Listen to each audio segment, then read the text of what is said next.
안녕하세요, 라테입니다. 오늘은 성도됨에 대해서 한 가지 좀 나눌 이야기가 있는데요.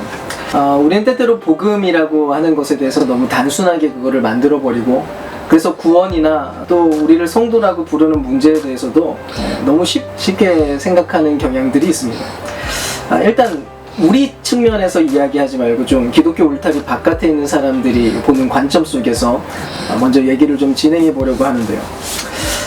나름대로 이제 기독교에 그래도 근접하려고 하는 그런 사람들이라고 할지라도 사실은 피상적이고 얄팍한 복음에는 별로 관심이 없습니다. 제가 지금 말하는 얄팍하고 피상적이라는 말은 그냥 이런 거죠. 복음이 뭐냐? 예수님의 십자가에서 죽으시고 부활하셨다. 땡.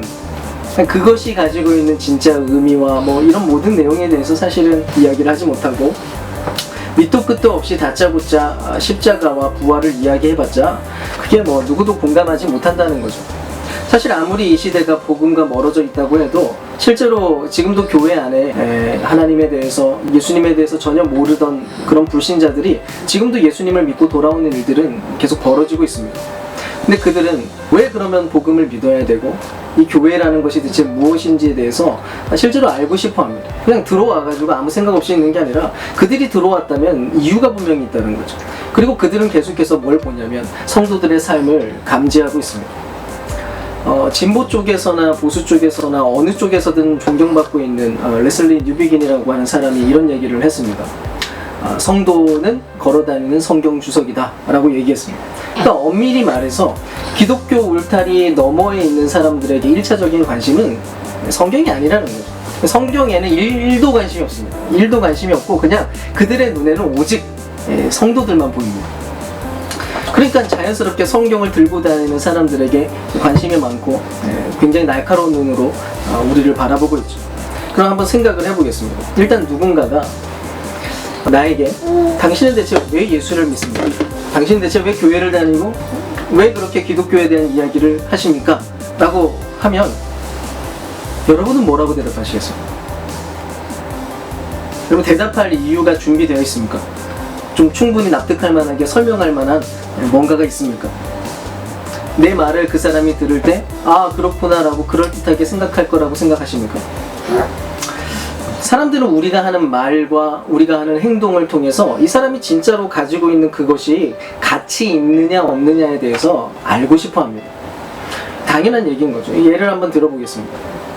기독교인이라고 하면 뭔가 새로운 것을 발견한 사람들입니다.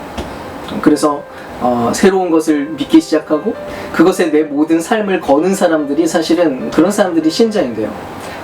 우리 가족 중에 어떤 사람이 돈을 벌었습니다. 돈을 벌었는데 아주 잘 벌었어요. 100억을 벌었다고 칩시다.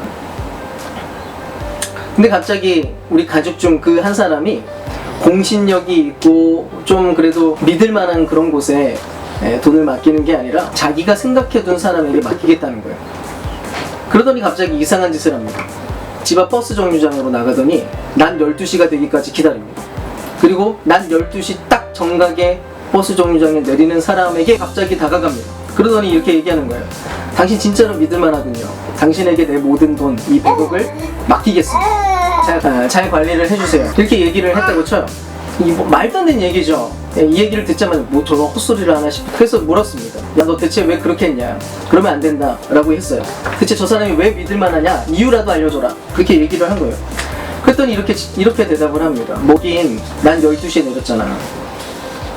말이 됩니까? 이런 사람이 있으면 이 사람에게 우리는 당연히 자연스럽게 떠오르는 감정은 얘 미친놈이구나 이렇게 생각할 겁니다. 그리고 그런 가족이 진짜로 있다면 말려야죠. 아마 사기당했던지 뭐 약간 진짜로 미쳐갔든지 뭐 둘 중 하나일 겁니다. 수많은 믿지 않는 사람들이 기독교에 대해서 바라보면서 그 기독교를 황당무계한 것으로 이해하게 되는 이유가 뭐냐면 실제로 예수님을 믿는다는 성도들, 교회를 다니고 그분을 따른다고 하는 그런 성도들이, 그렇게 헌신하는 사람들이 믿음과 소망에 대해서 그렇게 할 말이 없다는 것이죠. 대체 뭘 믿는 거냐? 너의 소망은 대체 뭐냐? 대체 뭐 때문에 너는 그렇게 열심히 교회를 다니고 있느냐?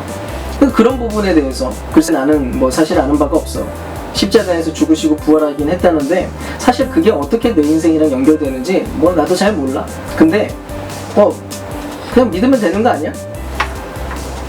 의심하지 말고 그냥 믿어봐. 물론 이렇게 말할 때 뭐 기독교 안에 살아갔던 사람들은 충분한 배경 지식 속에서 이거를 알아서 걸러서 듣겠지만 세상 사람들이 그게 뭐 알 바가 있나요? 그냥 쓸데없는 종교에 빠진 불쌍한 인간이 되는 겁니다. 아, 저 인간 저 미쳤구나. 말도 안 되는 종교에 지금 심취했구나. 이 생각밖에 더 들겠습니다. 그럼 그래서 지금 권면하고 싶은 것은 이것입니다. 여러분, 우리가 진짜 성도라면, 우리가 진짜 신자라면 기독교 진리에 대해서 대충 때우지 말라는 겁니다.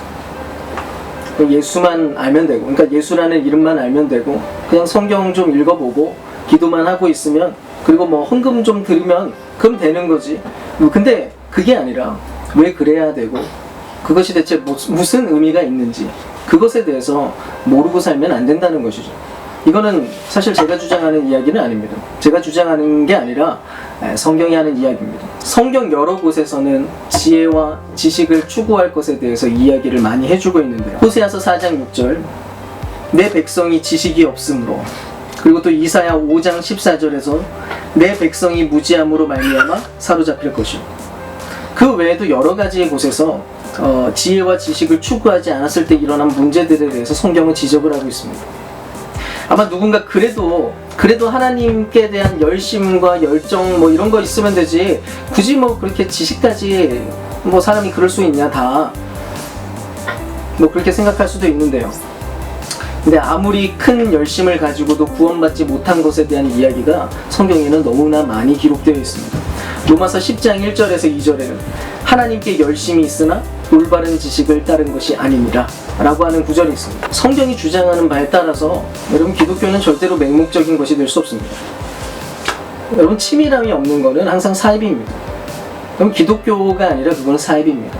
아무리 정통교단의 이름을 하고 있고 정통신자라고 아무리 말을 외쳐도 치밀함이 없는 곳에 항상 사이비가 끼어들게 됩니다. 기독교가 단지 어떤 신비성 때문에 현재까지 이토록 견고하게 유지되었다고 절대로 생각하지 마십시오. 치밀한 논리와 그리고 엄청난 사랑의 역사 위에 기독교는 지금까지 세워져 있고 그 일 때문에 지금도 여전히 견고한 것입니다. 그래서 탐구할 내용들, 우리가 공부해야 하고 우리가 바라보아야 하고 감격해야 될 그 내용들은 어마어마한 보화입니다. 기독교가 만일 맹목적인 사람들로만 채워지게 되면 자연스러운 세상의 반응은 냉소밖에 더 있겠습니까? 뭐 저런 걸 믿나?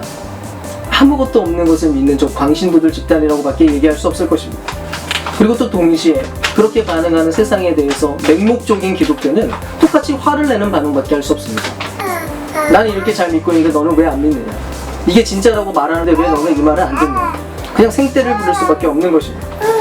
그래서 반드시 해야 될 것이 있습니다. 여러분, 배우십시오.